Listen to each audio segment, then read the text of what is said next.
बिस्मिल्लाहिर्रहमानिर्रहीम। अस्सलाम वालेकुम दोस्तों, अमजद अली हाजिर खिदमत है। तो दोस्त भी ऑर्गेनिक गार्डनिंग कर रहे हैं, ऑर्गेनिक गार्डनिंग करना चाहते हैं, तो दोस्तों उनके लिए ये वीडियो बहुत ही फ़ायदेमंद साबित होने वाली है। तो वीडियो दोस्तों बड़ी मेहनत से बनती है, प्लीज़ आप पूरी देख लिया करें ताकि आपको ज़्यादा से ज़्यादा फ़ायदा मिल सके। अधूरी वीडियो देखने से आपका काम पूरा नहीं होता। बेल वाली सब्जियां हों या पौधे वाली सब्जियां हों, उन पर फ्रूट क्यों नहीं लगता? दरअसल आप ऑर्गेनिक खादों को पौधों में डालते हैं लेकिन उनकी एनपीके रेशो का ध्यान ही नहीं रखते। फूल आने, फल बनने और फल का साइज़ बड़ा करने के लिए ऑर्गेनिक खाद में भी जो एनपीके रेशो है उसका ख्याल रखना पड़ता है। यानी कि जो हमारी बुनियादी खाद, प्राइमरी खाद जिसे कहते हैं, फ्रूट वाली सब्जियों के लिए उनकी एनपीके रेशो बराबर होनी चाहिए, मसलन 5-5-5 या 10-10-10। लेकिन जो दूसरी खाद होती है, सेकेंडरी खाद जिसे फर्टिलाइज़र कहते हैं, जब हम अपने पौधों को फूल आने पर देते हैं उसे सेकेंडरी फर्टिलाइज़र कहते हैं। उसकी एनपीके रेशो जो है ना दोस्तों, वो 1:2 यानी नाइट्रोजन 1 हिस्सा, फास्फोरस 2 और पोटाशियम भी 2 हिस्से होनी चाहिए। फिर आपके पौधे पर फूल भी आएंगे और फल भी लगेगा। लेकिन उसके इस्तेमाल के भी 3 तरीके हैं। कुछ तरीके से जो आप खाद इस्तेमाल करते हैं उससे देर से असर, महीना 2 महीने लग जाते हैं उसका असर होने में। कुछ खादें होती हैं वो फौरी असर करती हैं, कुछ थोड़ा देर से करती हैं। उनके तरीके भी मैं आपसे शेयर करूंगा ताकि आप भी उनसे मुस्तफ़ीद होते हुए अपने गार्डन से ज़्यादा सब्जियां, ज़्यादा फ्रूट हासिल कर सकें। उसकी एनपीके रेशो कैसे सेट करनी है, उसमें कौन कौन सी किचन वेस्ट को किस तरीके से मिलाना है ताकि आपकी वो जो रिक्वायरमेंट है पौधे की उसमें वो तमाम चीज़ें मौजूद हों जो हमारे फूल पर फल बनने वाले पौधों के लिए ज़रूरी होती हैं, ताकि हमें उससे अच्छा रिज़ल्ट हासिल हो और अच्छे फ़वायद हासिल हों। इसलिए फिर रिक्वेस्ट करता हूं दोस्तों, अगर आप किचन वेस्ट से फर्टिलाइज़र तैयार करना सीखना चाहते हैं तो प्लीज़ वीडियो को पूरा देख लीजिए, आपकी मेहरबानी होगी। आप अभी से स्किप कर दें। दोस्तों ये जो आप फर्टिलाइज़र देख रहे हैं मेरे हाथ में ऑर्गेनिक प्लेट में जो है, ये 5 चीज़ों का मजमूआ है। किचन वेस्ट में से 5 चीज़ें लेकर मैंने इसको बनाया है और ये हमारी फ्रूट वाली सब्जियों और पौधों के लिए बेहतरीन एनपीके खाद है जिससे हमारे पौधों पे ज़्यादा से ज़्यादा फ्रूट लग सकता है, हासिल कर सकते हैं। तो दोस्तों मैंने इसमें गोडी करके इसके जो है ना 2 टेबल स्पून इसमें डाल के मिक्स कर दिए हैं। लेकिन मैं आपको एक बात बता दूं कि इस खाद से फ़ायदा हमें तब हासिल होगा जब ये गलेगी। जब तक ये गल के पानी में हल नहीं होगी तब तक हमारे पौधों को नहीं मिलेगी। इसे कम अज़ कम 1.5 से 2 महीने लग जाएंगे हमारे पौधों को मिलने में। तो इससे बेहतर है कि आप ये या तो शुरू में ही मिक्स कर दें ताकि जब तक पौधे हमारे फ्रूट पे उनको मिलना शुरू हो जाए।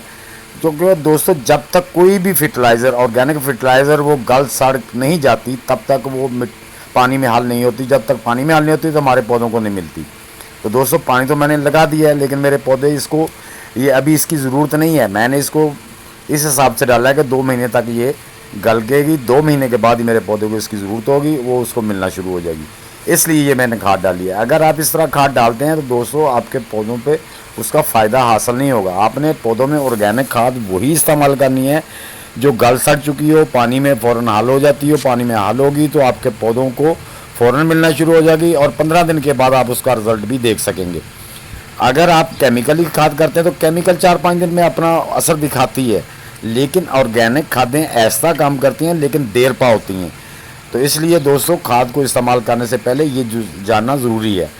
ये देखें दोस्तों, मैंने मुख्तलिफ़ प्यालियों में ये 5 किस्म की फर्टिलाइज़र को जो मैंने ग्राइंड करके रखा हुआ है, 5 चीज़ें जो मैंने किचन वेस्ट से लेके ग्राइंड करके रखी हुई हैं, इनकी मैं रेशो भी आपको समझाता हूँ। कि सबसे पहले ये दोस्तों, ये हमारे पास जो मैंने उठा रखे हैं ये जनाब हैं बनाना पिल्स। ड्राई करके उनको मैंने सुखा लिया है क्योंकि उनकी ताकत 5 गुना बढ़ जाती है ताज़ा छिलकों की बनिस्बत। ताज़ा छिलकों में 0.1, 0.1 और 2.3 एनपीके रेशो होती है, जबकि जब हमारे केले खुश्क हो जाते हैं तो उनकी रेशो जो होती है ना 0.5 एंड 0.4 और 11.5, यानी कि 5 गुना ताकत बढ़ जाती है। तो दोस्तों बनाने के छिलकों में कैल्शियम, मैग्नीशियम, सल्फ़र, फास्फोरस और पोटाशियम और इसकी नाइट्रोजन की भी थोड़ी सी मिकदार होती है और इसमें एंटीऑक्सीडेंट भी मौजूद होते हैं जो पौधों की बीमारियों के ख़िलाफ़ मज़ाहमत पैदा करते हैं। नंबर 2, ये जो दोस्तों मेरे हाथ में ये देख रहे हैं, ये मैंने एग शेल ड्राई करके उनको ग्राइंड किया है। یعنی کہ اگر تو آپ نے ایگ شیل سے آملیٹ بنایا تو پھر آپ نے اس کو اچھی طرح دھو لینا ہے تاکہ اس کے اندر کی الائش ساری ختم ہو جائے. اگر انڈے بوائل ہیں تو پھر دھونے کی ضرورت نہیں, پھر آپ اس کو ڈائریکٹ سکھا کے اس طرح سے پاؤڈر بنا لینا ہے. تو انڈے کے چھلکوں میں ہمارے دوستوں ہمارے پودوں کے لیے بہت سے مائکروبل اور مائکرو نیوٹرنٹ موجود ہوتے ہیں, جیسے میگنیشیم, پوٹاشیم, آئرن اور فاسفورس ہوتے ہیں. لہذا انڈے کے چھلکے پودوں کی نشو و نما کے بہت اچھے ہیں, جڑوں کی نشو و نما کو بہت اچھی سے متحرک رکھتے ہیں, جس سے ہمارے پودے کی کیلشیم کی مقدار جو ہوتی ہے ریکوائرمنٹ وہ بھی پوری ہوتی ہے, اور ہمارے پودے کو متحرک رکھنے میں بھی کامیاب ہوتے ہیں. اس میں کچھ فاسفورس کی مقدار بھی موجود ہوتی ہے. تو دوستو نمبر 3 پہ آ جاتے ہیں پوٹیٹو پلز, آلو کے چھلکے. تو آلو کے چھلکوں بھی دوستو میں نے ان کو سکھا لیا اچھی طرح.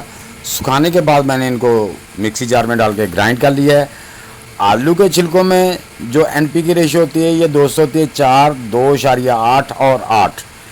آلو کے چھلکوں میں فاسفورس, کیلشیم, میگنیشیم, نائٹروجن کے ساتھ ساتھ دوسرے غذائی اجزاء بھی ہوتے ہیں جو ہمارے پودوں کی نشو و نما کے لیے بہت ہی اہم کردار ادا کرتے ہیں. تو یہ بھی ہمارے پودوں کے لیے ایک بہت ہی اچھا فرٹیلائزر کا سورسز ہے, اس کو بھی ضائع مت کریں. دوستو آپ اپنے کچن ویسٹ کو اگر آپ ڈیکمپوزمنٹ میں ڈالتے ہیں تو وہ سب سے اچھا ہے.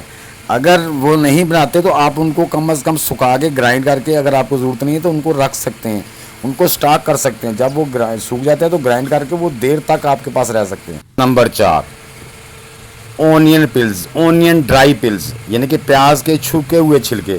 دوستو پیاز کے چھلکوں میں phosphorus, potassium, calcium, copper, iron اور میگنیشیم کے علاوہ ٹریس ایلیمنٹس بھی موجود ہوتے ہیں جو پودوں کو مضبوط بنانے, پودوں کی نشو و نما کو مضبوط تنوع اور پیداوار صلاحیت کو بڑھانے کے ساتھ ساتھ پودوں کی بیماریوں کے خلاف مزاحمت بھی رکھتے ہیں. تو اس کی دوستوں اپنے پودوں میں ملچنگ بھی کر سکتے ہیں, اس کی پودوں پانی میں بھگو کر اس پہ اپنے پودوں کے لیے پیسٹی سائڈ کی سپرے بھی کر سکتے ہیں. تو آگے چل کے میں بتاؤں گا کہ اس سے آپ اور کیا کیا کام لے سکتے ہیں. تو دوستو اس میں بھی وہ سارے نیوٹرنٹ موجود ہوتے ہیں جو سیکنڈری ہماری فرٹیلائزر کے میں چاہیے ہوتے ہیں, جو ہمارے پودوں کو پھل لانے اور پھولوں میں سے پھل بنانے اور پھل کا سائز بڑا کرنے کے لیے بہت ہی مدد کرتے ہیں. اور نمبر 5 پہ دوستو یہ بھی کہیں گے انکل یہ کیا ہے, یہ بھی اونین پلز ہیں دوستو.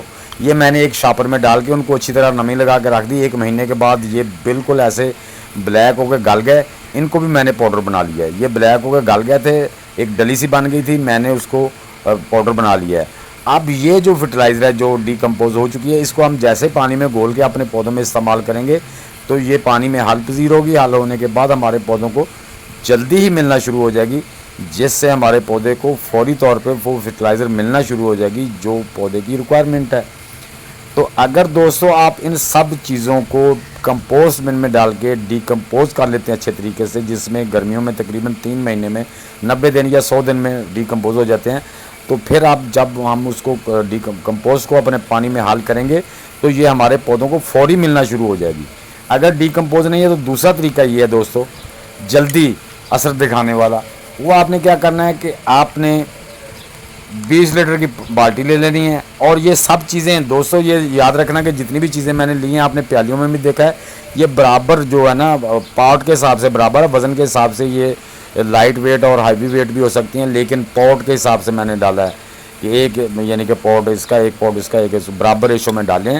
تو آپ نے اس میں پانی میں ڈال کے پانی کی بالٹی میں 20 لیٹر پانی ڈالنا ہے اور 1 پلیٹ بھر کے اس میں ڈال دینی ہے. اس کو آپ نے شیڈ ایریا میں رکھ دینا ہے, اور گرمی ہے آپ نے ڈیلی اس کو لانا ہے دوستو. 15 دن کے بعد یہ اپنے پودوں میں استعمال کرنے کے لیے تیار ہو جائے گی. لیکن اگر آپ 1 مہینے کے بعد اس کو استعمال کرتے ہیں تو پھر تو بہت ہی اچھی ہے. اگر آپ اس پہ دیکھیں کہ فنگس آنا شروع ہو گئی ہے اوپر, جو بینیفیشلی فنگس ہوتی ہے, تو سمجھ لیں کہ آپ کی کھاد بہت اچھے طریقے سے تیار ہوگی, بڑی طاقتور ہے, لیکن آپ نے اس کو ہلانا ڈیلی بیس پہ ہے, ہلاتے رہنا ہے. تو دوستو اگر آپ فرٹیلائزر کو اس طریقے سے تیار کریں گے تو انشاءاللہ اتنی زیادہ گرمی میں آپ کے پودوں پر بھی اسی طرح پھل لائے گا جیسے میرے پودوں پہ آ رہا ہے. یہ دیکھیں ماشاءاللہ کتنی گرمی ہے. آج جولائی کی 31 تاریخ جب میں ویڈیو بنا رہا ہوں تو یہ دیکھیں ماشاءاللہ میرے جو ایگ پلانٹ ہیں ان کے اوپر کتنے ماشاءاللہ فلاور ہیں. تو یہ ہے ان کھادوں کا اثر اور ان کھادوں کا رزلٹ میں جو آپ کو دکھا رہا ہوں. امید کرتا ہوں کہ دوستو یہ ویڈیو آپ کے لیے ہیلپ فل ثابت ہوگی. تو کمنٹ باکس میں ضرور لکھنا ہے کہ ویڈیو کیسی لگی. वीडियो को लाइक और शेयर कर दें। नए दोस्त भी वीडियो को लाइक शेयर और चैनल को सब्सक्राइब करके बेल आइकन को दबा दें ताकि हर नई वीडियो की इत्तला आपको टाइम टू टाइम मिलती रहे। तो दोस्तों मिलते हैं नेक्स्ट वीडियो में। अल्लाह हाफिज़, वस्सलाम।